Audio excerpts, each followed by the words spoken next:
Have you ever wondered why your relationships keep following the same destructive patterns? Why you attract the same type of person over and over again, only to find yourself in the same emotional chaos you swore you'd never experience again? Carl Jung, the revolutionary Swiss psychiatrist who mapped the depths of the human psyche, discovered something profound about love that most people never realize. He found that what we call love is often nothing more than a desperate dance of projections, where we fall in love not with another person, but with fragments of our own unconscious mind. But here's what Jung also discovered. There comes a moment in every person's psychological development when they become ready for something entirely different. A love that doesn't drain or destroy, but transforms and elevates. A love that Jung called conscious love. And today, I'm going to reveal the 7 unmistakable signs that indicate you're finally ready to experience this revolutionary form of connection. These aren't just romantic theories or wishful thinking. These are psychological markers that Jung observed in individuals who had done the deep inner work necessary to love from a place of wholeness rather than woundedness. If you recognize these signs in yourself, you're about to enter a phase of relationships that will fundamentally change how you connect with others and, most importantly, with yourself. The first sign that you're ready for conscious love is perhaps the most difficult to achieve, yet the most liberating when it arrives. You've stopped trying to complete yourself through another person. For most of your life, you may have unconsciously believed that somewhere out there was your other half, your missing piece, the person who would finally make you whole. This is what Jung called the projection of the anima or animus, where we project our unconscious opposite gender aspects onto others, believing that they possess what we lack. Imagine Sarah, a successful businesswoman who repeatedly attracted men who were creative and emotionally expressive, qualities she had suppressed in herself. She would fall intensely in love with these men, feeling like they completed her, only to become frustrated when they couldn't live up to her projections. She was loving her own rejected creativity, not the actual person. But when Sarah began to reclaim her own artistic nature, something shifted. She no longer needed a man to be creative for her. She stopped seeking completion and started seeking companionship. This transformation happens when you've begun the process Jung called individuation, becoming conscious of your projections and reclaiming the parts of yourself you've given away to others. You understand that love isn't about finding someone to fill your empty spaces, but about 2 whole beings choosing to share their completeness. This doesn't mean you're perfect or have no room for growth. Rather, it means you've developed what Jung called a relationship with your own unconscious, where you're no longer desperately seeking in others what you refuse to develop in yourself. When you reach this stage, relationships become fundamentally different. Instead of the desperate clinging or constant fear of abandonment that characterizes unconscious love, you experience what Jung described as a voluntary choice to love. You love not because you need to, but because you choose to. This creates the foundation for genuine intimacy, where you can see and love another person as they actually are, not as a projection of your own psyche. The second sign reveals itself in your relationship with solitude. You've learned to genuinely enjoy your own company without feeling lonely or desperately seeking distraction. Jung believed that the capacity for meaningful solitude was essential for conscious love, because only when you're comfortable with yourself can you be truly present with another. Think about David, who spent years jumping from relationship to relationship, unable to be alone for more than a few days without feeling anxious and empty. His relationships were driven by what Jung would call a fear of facing his own shadow, the parts of himself he didn't want to acknowledge. But after a particularly painful breakup, David was forced into an extended period of solitude. Initially, it was torture, but gradually he began to discover parts of himself he'd never explored. He found joy in simple pleasures, developed hobbies, and most importantly, learned to sit with difficult emotions without immediately seeking external comfort. This transformation represents what Jung saw as a crucial development in psychological maturity. When you can be alone without being lonely, you're no longer approaching relationships from a place of neediness. You're not using another person as a drug to avoid your own company. This creates space for what Jung called genuine encounter, where you meet another person not as an escape from yourself, but as an extension of your already fulfilling life. The solitude readiness also indicates that you've developed what Jung referred to as a relationship with your own psyche. You've learned to dialogue with your own thoughts and feelings, to find wisdom and companionship within yourself. This doesn't make you self-sufficient to the point of not needing others, but it means you're choosing connection from abundance rather than desperation. The third sign is perhaps the most challenging to recognize because it requires brutal honesty with yourself. You've stopped being attracted to people who represent your unhealed wounds. This might sound abstract, but Jung discovered that we unconsciously seek out partners who will recreate familiar patterns, even painful ones, because the unconscious mind prefers familiar suffering to unfamiliar healing. Consider Maria, who grew up with an emotionally unavailable father. For years, she found herself irresistibly drawn to men who were distant, critical, or emotionally withholding. She would tell herself she could change them, heal them, or earn their love in a way she couldn't with her father. What she didn't realize was that she was unconsciously trying to resolve her childhood wound by finding someone who embodied the same woundedness. Jung would say she was attracted to her own shadow projected onto others. But something shifts when you become ready for conscious love. Those same types of people who once triggered intense attraction now feel familiar but not compelling. It's not that you judge them harshly, but rather that you recognize the pattern and understand it's not love you're feeling, it's recognition. You're recognizing your own unhealed parts in them, and you've learned the difference between recognition and genuine attraction. This shift happens because you've done what Jung called shadow work. You've faced the parts of yourself that you previously projected onto others. Maria, for example, had to acknowledge her own tendency toward emotional unavailability, her own critical nature, and her own difficulty with intimacy. When she stopped seeing these qualities as exclusively belonging to others, she stopped being unconsciously drawn to people who embodied them. Instead, you begin to feel drawn to people who represent growth, healing, and possibilities you haven't fully explored yet. These attractions feel different, less desperate, and more curious. There's an ease and natural flow that comes from being attracted to someone's actual qualities rather than your projections. Now we arrive at the fourth sign, which Jung considered one of the most reliable indicators of psychological readiness for mature love. You've developed the capacity to see and accept another person's shadow without trying to fix, change, or heal them. This represents a profound shift from unconscious love, where we're either idealizing our partner or trying to transform them into who we think they should be. Jung understood that everyone possesses what he called a shadow, the aspects of personality that are repressed, denied, or underdeveloped. In unconscious relationships, we either refuse to see our partner's shadow, maintaining an idealized image that inevitably leads to disappointment, or we become obsessed with their shadow, thinking it's our job to heal or change them. Conscious love requires what Jung called shadow integration, not just in yourself, but in your capacity to witness it in others. This doesn't mean accepting abusive behavior or compromising your boundaries.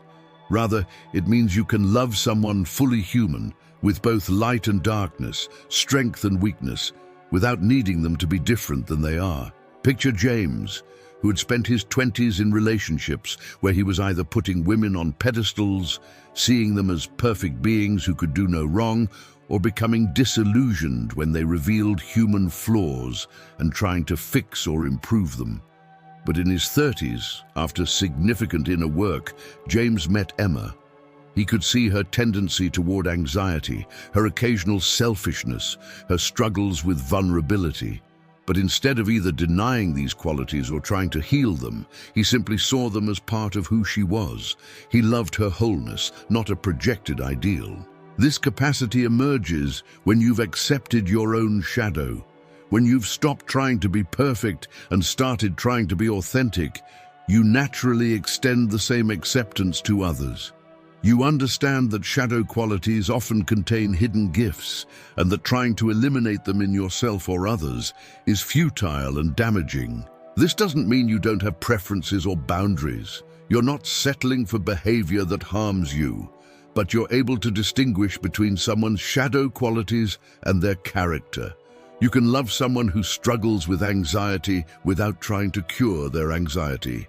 You can love someone who has difficulty expressing emotions without trying to force them to be more expressive. The fifth sign represents a fundamental shift in how you approach conflict and differences in relationships.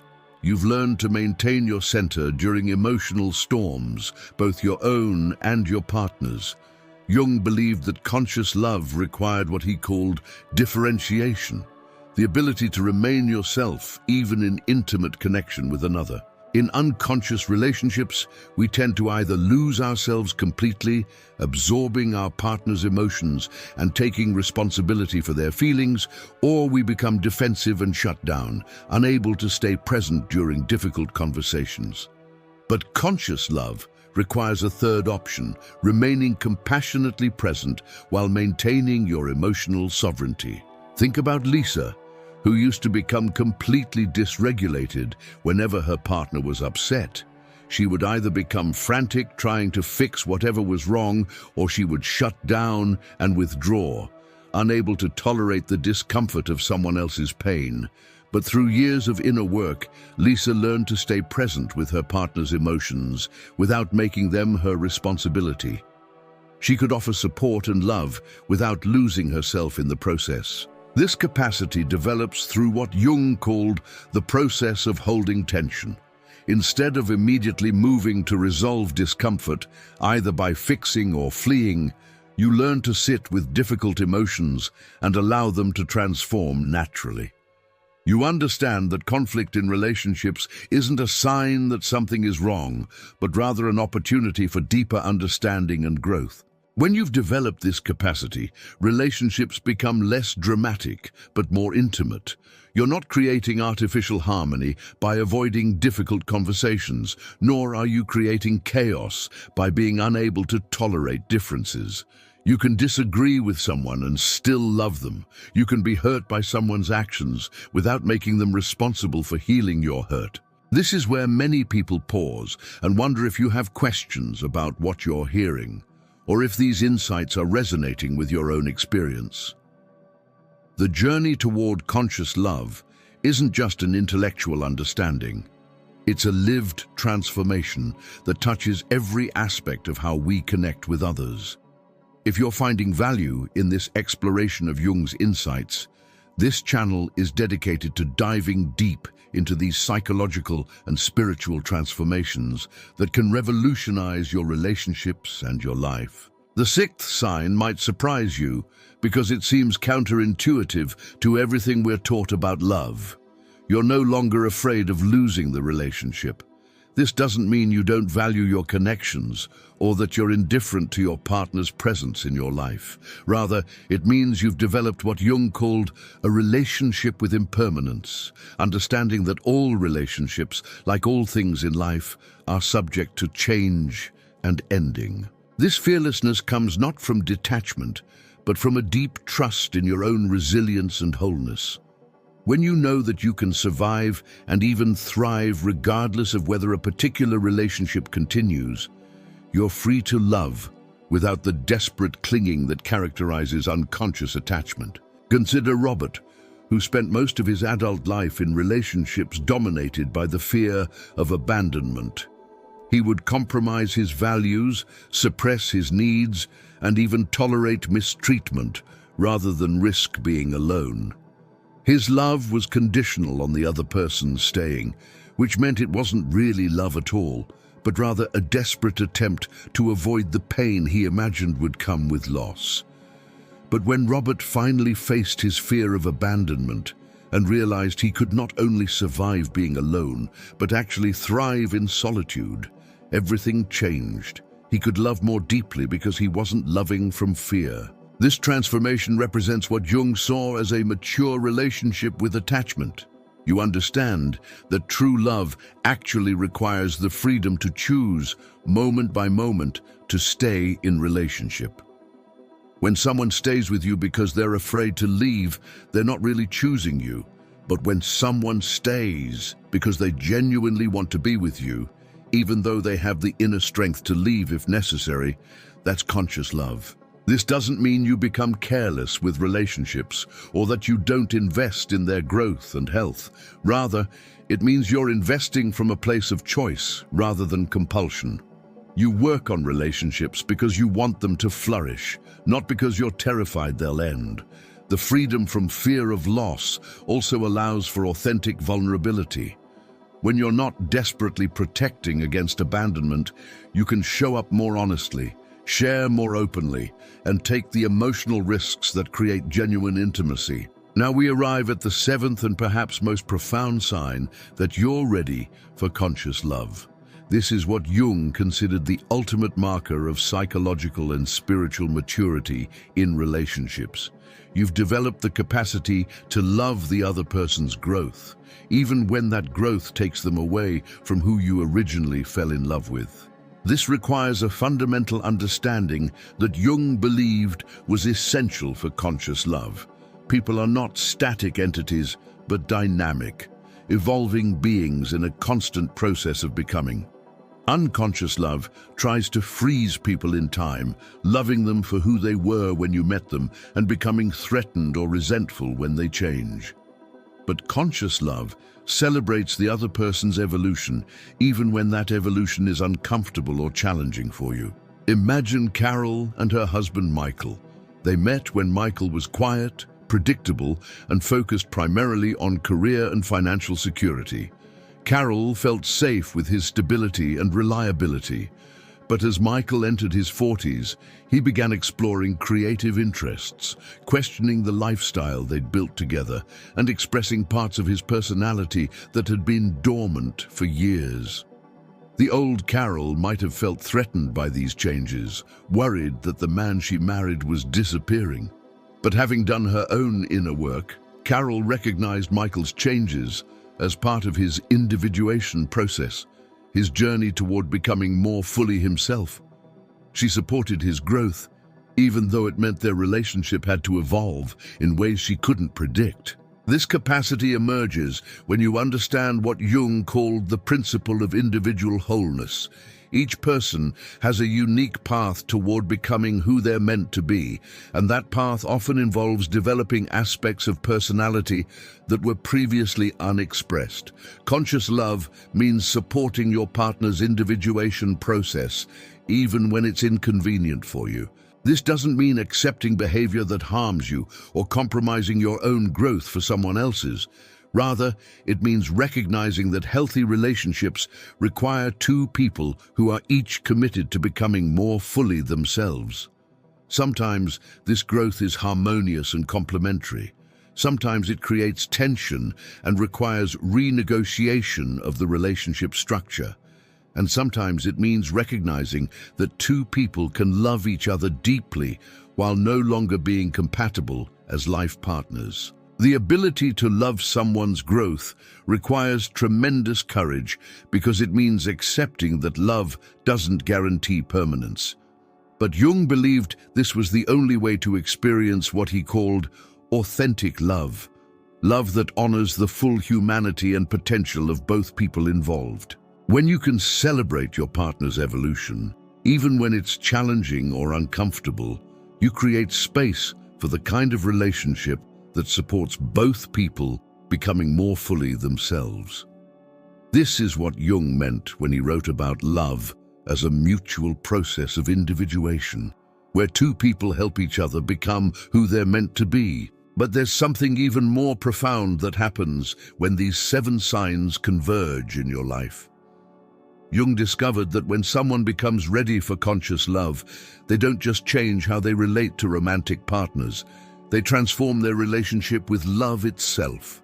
They begin to understand that the capacity for conscious love is actually a gateway to what Jung called the transcendent function, the ability to bridge the conscious and unconscious aspects of the psyche. You see, conscious love requires integration of opposites. It requires being simultaneously independent and connected, vulnerable and boundaried, accepting and discerning, present and unattached.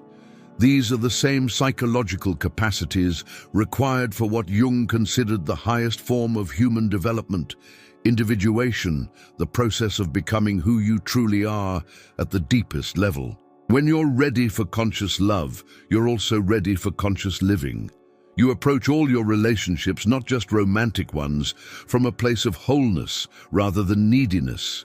You can be a conscious friend, a conscious family member, a conscious colleague. You've learned to love without losing yourself and to connect without projecting your unconscious material onto others. This is why Jung believed that the capacity for mature love was actually a spiritual achievement. It requires what he called the marriage of opposites within yourself, the integration of your masculine and feminine aspects, your light and shadow, your strength and vulnerability. When these internal opposites are in conscious relationship with each other, you can enter into conscious relationship with others. But here's what makes this transformation so profound. It's contagious. When you embody conscious love, you naturally evoke it in others, not through manipulation or strategy, but through the simple power of your authentic presence. When someone encounters you living from this place of integrated wholeness, it awakens their own possibility for conscious love. The journey toward conscious love isn't easy or quick.